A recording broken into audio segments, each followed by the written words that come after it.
Wesh, bienvenue dans cette nouvelle vidéo. Aujourd'hui, je vais répondre aux questions que vous me posez le plus souvent en ce moment. J'espère que vous allez bien, moi ça va. Moi vous me posez plein de questions, que ce soit en DM Insta, par mail, en commentaire. Depuis que je me suis livrée un peu plus sur moi, sur mon histoire, je reçois beaucoup de témoignages et beaucoup de messages sur plein de sujets confondus. Et aujourd'hui j'avais envie qu'on se pose, qu'on discute un petit peu de plein de sujets différents.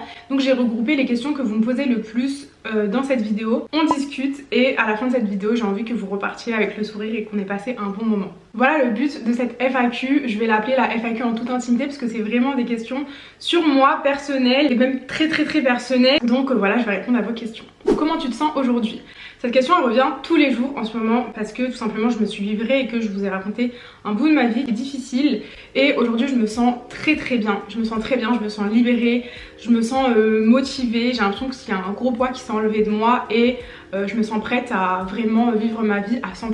Tu as l'air bien entourée. As-tu déjà eu des relations toxiques, amitié, amour, famille? Parce que moi j'ai la même histoire que toi et je ne tombe que sur des gens toxiques. C'est vrai qu'il y a un espèce de cercle quand tu as déjà eu une relation toxique, même encore plus très jeune dans l'enfance. Tu as tendance à reproduire ces schémas-là. J'ai pas toujours été bien entourée, j'ai déjà eu des amitiés toxiques. Même encore récemment, je suis tombée sur une amitié toxique. Vraiment à un moment donné, j'ai fait le point sur chaque personne et je me suis dit, elle m'a apporté quoi de bien et quoi de mal, et si elle m'a apporté plus de mal que de bien, je supprime la personne de ma vie. Tu peux nous parler de ton parcours professionnel? Tu ne l'as jamais fait. Alors, mon parcours professionnel. La première fois que j'ai travaillé, j'avais 17 ans. J'étais agent d'entretien. Dès que j'ai eu mes 17 ans, le jour de mes 17 ans, je suis partie signer un contrat de travail pour travailler le matin avant les cours et le soir après les cours. Je travaillais pendant les petites vacances scolaires, les grandes vacances scolaires et le mercredi après-midi. Donc vraiment je charbonnais, j'avais un bon petit salaire pendant que j'étais au lycée et comme ça j'étais indépendante et ça m'allait très bien. J'ai fait aussi de l'aide aux devoirs aux enfants. Avant mon BTS j'ai travaillé plusieurs mois aussi chez EDF en service client en fait, en téléconseillère. Après j'ai pas fait des taf mais j'ai fait des stages non rémunérés dans le cadre de mon BTS technico-commercial.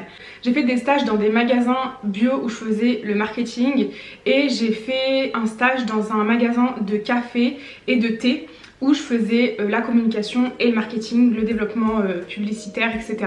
Et après mon BTS, j'ai ouvert mon restaurant dans le sud avec mon mari. Donc j'ai occupé le poste de cuisinier et chef d'entreprise, je gérais aussi la communication.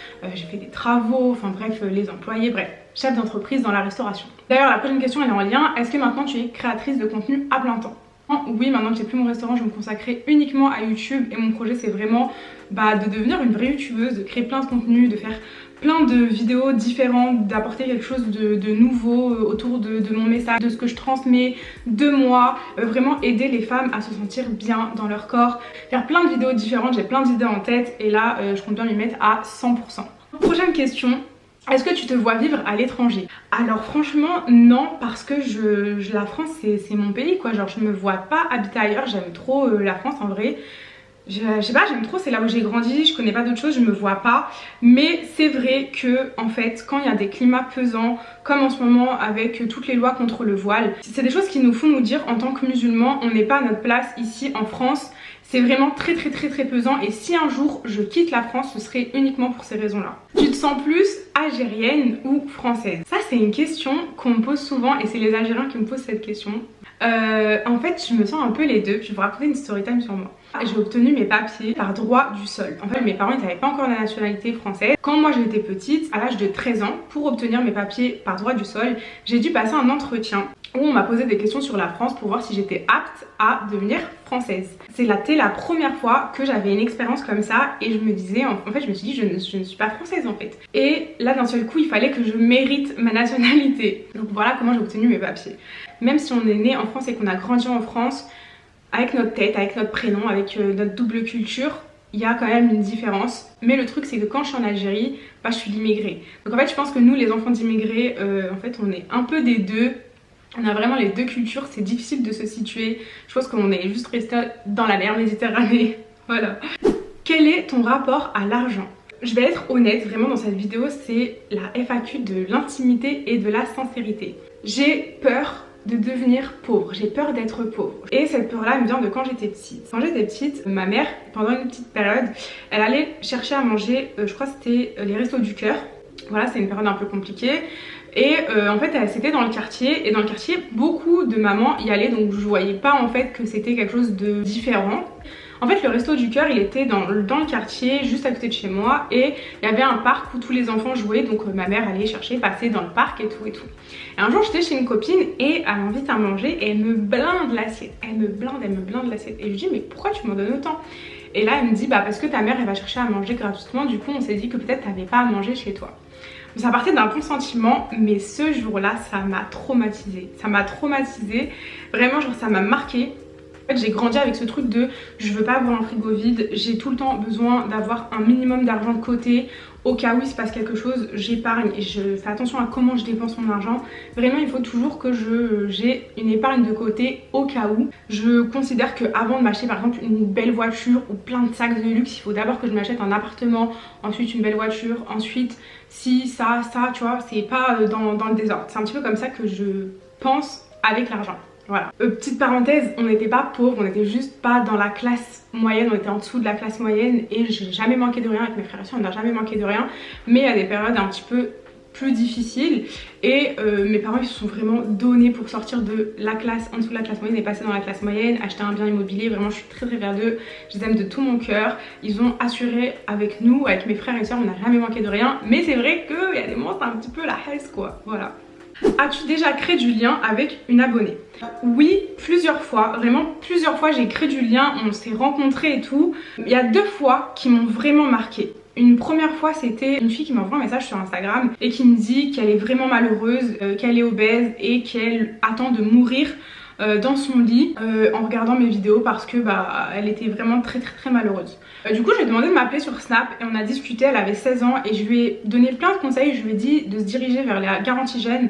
La garantie jeune c'est un dispositif qui est fait pour les jeunes qui sont déscolarisés. Après on a discuté vu qu'elle voulait perdre du poids mais être accompagnée. Je lui ai orienté vers une école où on peut aussi perdre du poids en centre, et du coup elle y est allée. Elle a repris sa vie en main et de temps en temps elle me donne des nouvelles, voilà quoi, pour voir comment elle va, comment elle évolue et tout. Et je vous jure que genre ça me remplit, ça me... Pouf, j'aime trop. Genre à la limite j'ai envie de chialer. Bref, attends, j'arrête d'être émotif. Il y a eu ça, il y a eu une autre femme. En fait, elle m'a envoyé un message en me racontant son histoire, et je tiens à vous dire que je n'avais jamais parlé de mon histoire, je n'avais jamais parlé de mon histoire. Elle me dit qu'elle a des flashbacks depuis 3 ans et que ça l'empêche de vivre, et etc. Moi je comprends tout de suite de quoi elle me parle, étant donné que je l'ai vécu, et je lui dis, je vous jure c'est une histoire vraie, hein, je vous jure c'est une histoire vraie. Et je lui dis appelle-moi. La meuf elle est choquée, elle me répond pas. Elle prend 2 semaines je crois à me répondre, un truc comme ça. On s'envoie des messages et je lui dis viens on se voit, on va boire un café ensemble. Ok, j'y vais, je vais boire un café avec elle, elle me raconte son histoire, je l'arrête, je dis écoute t'inquiète pas, t'as pas besoin de terminer, il m'est arrivé la même chose. Et donc voilà, genre on pleurait, on était émus. C'était ouf, c'était vraiment un truc de ouf. Elle m'a dit écoute je sais pas pourquoi je t'ai raconté tout ça mais je te l'ai raconté, et voilà. Et après on s'est revus, on est parti faire un peu de shopping ensemble, je lui ai donné des conseils et tout. C'est une maman, d'ailleurs j'embrasse très fort, et voilà, je sais que tu vas devenir une femme exceptionnelle, il faut juste le temps de se réparer. Je comprends mieux pourquoi tu aides les femmes à se sentir bien dans leur corps. Est-ce que ça vient de ton histoire? Oui, ça vient de mon histoire. Mon message c'était vraiment ose être toi. Ose être toi, ça veut tout dire pour moi. Parce que pendant trop longtemps, j'ai pas osé dire, j'ai pas osé parler, j'ai pas osé m'affirmer, j'ai pas même osé m'aimer ou me donner de l'importance. Donc ose être toi, ça englobe tout ça.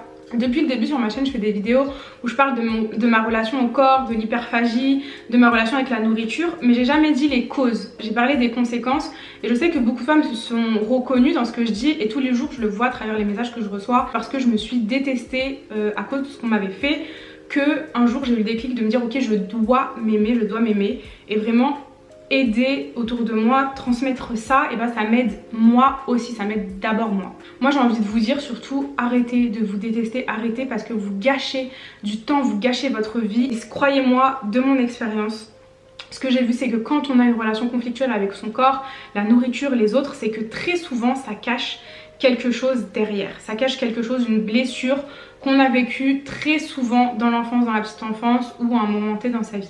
Je l'ai remarqué un jour, je sais pas si vous savez mais j'ai inventé en fait une méthode pour combattre mes troubles du comportement alimentaire que j'ai publié dans un livre sur Amazon qui est disponible encore aujourd'hui, et j'ai voulu tester cette méthode là sur 3 femmes pendant 6 mois à 1 an. Alors j'ai fait tout un questionnaire qui posait des questions sur la façon de se voir, la première blessure, comment on était quand on était enfant, comment on se voit maintenant, comment on parle de soi, vraiment le truc le plus douloureux dans l'enfance. J'ai posé un tas de questions et du coup j'ai reçu pas moins de 300 mails. Vraiment, une femme sur 3, voire une femme sur 2 avait été victime de viol, d'inceste, d'agression ou s'était fait battre dans son enfance. Toutes ces femmes-là, elles se décrivaient de la même manière. Je me dégoûte, je suis dégueulasse, je me vois comme un monstre. Et c'est des choses que j'ai ressenties et je me suis vue comme ça. Donc comment expliquer le lien entre des femmes qui se sont faites abuser, agresser dans l'enfance et une relation aujourd'hui qui est très conflictuelle avec la nourriture, avec son corps, le fait de se détester, de ne pas vivre sa vie normalement. Donc moi mon message il est là-dedans, il est dans aimez-vous maintenant, travaillez sur vos blessures et tout a une fin, un malheur ça a une fin. Pour se sentir bien, il faut vraiment travailler sur ça parce qu'on le mérite. Voilà, mon message il est là-dedans, il est que peu importe le poids que tu fais, peu importe l'histoire que tu as, tu peux devenir qui tu veux. Voilà. Ensuite ça va être des questions un peu par rapport à l'histoire que je vous ai publiée. J'en ai sélectionné 3 parce que elles reviennent tout le temps et ça me fait mal au cœur de ne pas vous en parler, mais je vais vous expliquer. Pourquoi tu n'as pas encore répondu aux commentaires? Je n'ai pas encore répondu aux commentaires sous ma vidéo parce que j'attends d'être dans un très bon mood, de prendre le temps de répondre à chaque commentaire au cas par cas. Ça va me demander beaucoup d'énergie, beaucoup d'énergie, c'est ça, parce que parler de ça, ça me vide de mon énergie. Donc j'attends d'être posée un jour où je vais faire que ça. Je vous remercie 1 milliard de fois pour chaque commentaire. Ça montre votre soutien et ça compte énormément. Ça compte aussi pour toutes les victimes parce que qui liront les commentaires et qui se diront ok, si moi si je parle, j'aurai peut-être ce soutien là et on me croira. Ensuite c'est peux-tu nous faire une vidéo où tu réponds à des questions sur ton histoire s'il te plaît, ça m'aiderait, tu ne peux pas imaginer à quel point. Je le ferai pas sur YouTube parce que je trouve que c'est pas le lieu, mais par contre j'aimerais bien organiser un groupe de parole où on pourrait discuter de ça. Faudrait que ce soit quelque chose de totalement gratuit et que j'arrive à organiser quand ce sera plus le Covid en fait. Donc c'est quelque chose qui reste dans ma tête. Donc voilà pour ça et je vais répondre à 2 questions sur ce sujet là parce que c'est les questions qui sont revenues, mais je crois que j'ai reçu cette question peut-être 200 fois. Donc je vais y répondre. En toute honnêteté, la question c'était est-ce que s'il te plaît tu peux répondre quand est-ce que tu l'as dit à Youssouf et comment a-t-il réagi? J'ai très peur. Donc je comprends votre détresse et c'est pour ça que je veux quand même y répondre. C'est vrai que c'est très personnel, mais je vais vous le dire parce que j'ai aucun tabou et surtout je me donne aucune barrière. C'est moi qui décide ce que je dis et ce que je dis pas. Et là je sais que ça peut vous aider. Je lui ai dit quelques mois après notre rencontre. En fait j'avais trop de flashs qui me revenaient, je me sentais vraiment mal et je me disais je vais pas réussir à me marier parce que ça prend trop de place et je lui ai sorti comme ça de but en blanc. Écoute voilà, un tel m'a abusé. Et comment il a réagi? Bah il était, tu sais quoi, je vais lui dire de venir. Je sais que les femmes qui me posent cette question là, elles sont dans le même cas et elles sont en couple et elles osent pas le dire à la personne qu'elles aiment. Elles ont peur aussi de ce qu'elle va penser, ce qu'elle va la quitter. Moi j'ai eu beaucoup de ces peurs là, mais je l'ai quand même fait. Je lui ai dit 1 an après qu'on soit en couple et c'était peut-être 2-3 ans avant qu'on se marie. Je lui ai dit 3 ans avant qu'on se marie, c'est un jour où en fait j'ai eu besoin de lui dire, j'avais trop de flashs qui me revenaient, je me sentais pas bien. Je me disais il va peut-être pas vouloir se marier avec moi, enfin j'avais très peur. J'avais peur de moi ne pas réussir à me marier, j'avais plein de peurs et du coup un jour j'ai décidé de lui dire comme ça. C'est quelque chose d'extrêmement tabou et du coup dans le couple ça cause beaucoup de problèmes et c'est vrai, moi ça m'en a causé, je vous l'ai dit dans la vidéo. Du coup j'ai demandé à Youssouf de venir et de répondre histoire de rassurer ces femmes là en fait. Donc toi, comment t'as réagi? La question c'est comment t'as réagi quand je te l'ai dit? Est-ce que t'as genre eu envie de fuir? Genre qu'est-ce que je t'ai dit? Non, j'ai pas eu envie de fuir, j'ai eu beaucoup d'empathie en fait. J'ai compris pourquoi t'avais des comportements qui étaient bizarres, ouais, entre guillemets. C'est parce que tu vois quelqu'un qui change d'humeur pratiquement d'un jour à l'autre, tu vois, pratiquement d'une heure à l'autre, et du coup tu comprends pas. Et tu te dis c'est peut-être une personne instable. Et les gens ils comprennent pas comme ça. Ouais, c'est vrai que pendant 1 an, vraiment 1 an, un jour je pleurais toutes larmes de mon corps. Et le lendemain j'étais super heureuse, super bien. Et ça c'était très dur à vivre pour moi. mais aussi du coup dans mon couple, même si j'étais pas mariée. C'est pour ça qu'il faut parler, expliquer, parce que quand on se raconte, c'est là où après les gens autour de nous arrivent aussi à comprendre, peut-être nous soutenir. Moi ce que je vous conseille, c'est si vous n'arrivez pas à le dire, écrivez-le, écrivez une lettre. Si la personne en face de vous, elle vous comprend, c'est que c'est la bonne personne. Si la personne de vous, en face de vous, elle vous rejette à cause de ça, c'est que c'est pas la bonne personne, tout simplement. C'est que vous méritez mieux.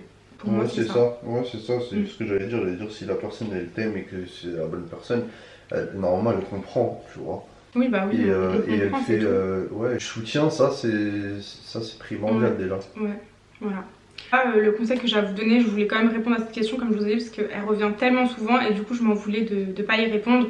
Mais comme je vous ai dit, le reste des questions par rapport à ça, c'est quelque chose que je vais garder pour moi. J'ai besoin aussi de ne plus en parler pour avancer, voilà. Et il y a une dernière question par rapport à mon histoire, aussi celle-là qui a été posée mais même par mail parce que c'est très tabou et j'ai l'impression que personne n'en a jamais parlé. Et moi je me sens totalement libre d'en parler, donc je vais vous répondre en toute sincérité. C'est tu nous as dit avoir la peur d'être mère, j'ai aussi cette peur là, s'il te plaît est-ce que tu peux en parler, je n'ose pas en parler. C'est un sujet qu'on a évoqué uniquement en thérapie parce que c'est tellement tabou, pourtant c'est quelque chose que partagent toutes les victimes, j'ai l'impression. C'est la peur de reproduire quand on est mère. J'ai eu cette peur là et pendant longtemps je me suis dit je ne veux pas d'enfant parce que j'avais peur, tout simplement, peur de reproduire. Et il faut pas avoir honte de ça et c'est même totalement normal d'avoir cette peur là, ça montre qu'on est sain d'esprit. Je sais au fond de moi que je vais jamais reproduire ça sur qui que ce soit, mais c'est vrai que c'était une peur qui me hantait. Et en faisant de la thérapie, en travaillant sur cette peur-là, ça a totalement disparu. Mais maintenant, j'ai la peur de surprotéger mes enfants. Je me dis qu'une fois que j'aurai des enfants, encore aujourd'hui, je n'arriverai jamais à les confier à qui que ce soit, même pas à ma propre mère. Je pourrais pas le laisser vivre sa vie normale, je pourrais pas le ramener à l'école, j'aurais trop peur. Je serais une grosse parano, donc du coup, ça me bloque pour avoir des enfants, ça me frustre. Je suis pas à l'aise avec les enfants, j'aime pas spécialement passer du temps avec eux. Franchement c'est très dur de dire ça, je vais vous dire la vérité, vraiment je suis sincère. Je n'aime pas être avec des enfants à cause de ce que j'ai vécu parce que j'ai l'impression de me voir moi et ça me fait peur. Et c'est très difficile à gérer encore aujourd'hui, mais je travaille sur ça et il faut en parler librement, il faut parler des peurs, c'est comme ça qu'on arrive à les combattre. Bref, du coup voilà ce que je voulais vous dire par rapport à ça. J'avais peur d'aborder ce sujet là parce que le jugement ça fait très peur, mais j'en ai strictement plus rien à faire des gens. J'espère que vous serez capable de comprendre ceux qui ne sont pas concernés. Je sais que ça fera du bien à ceux qui sont concernés et ceux qui ne le sont pas, si vous y voyez quelque chose de mal, c'est vous qui avez un problème clairement, voilà, c'est tout.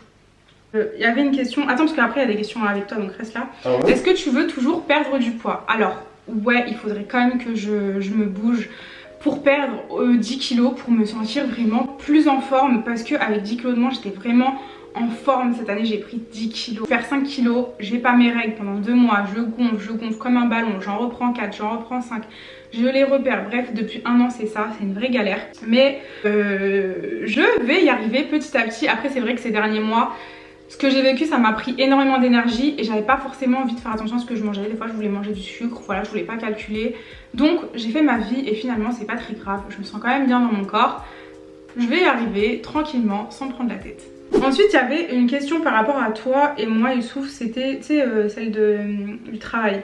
Est-ce que c'est dur de travailler en couple? Alors je vais répondre et après il va répondre, d'accord?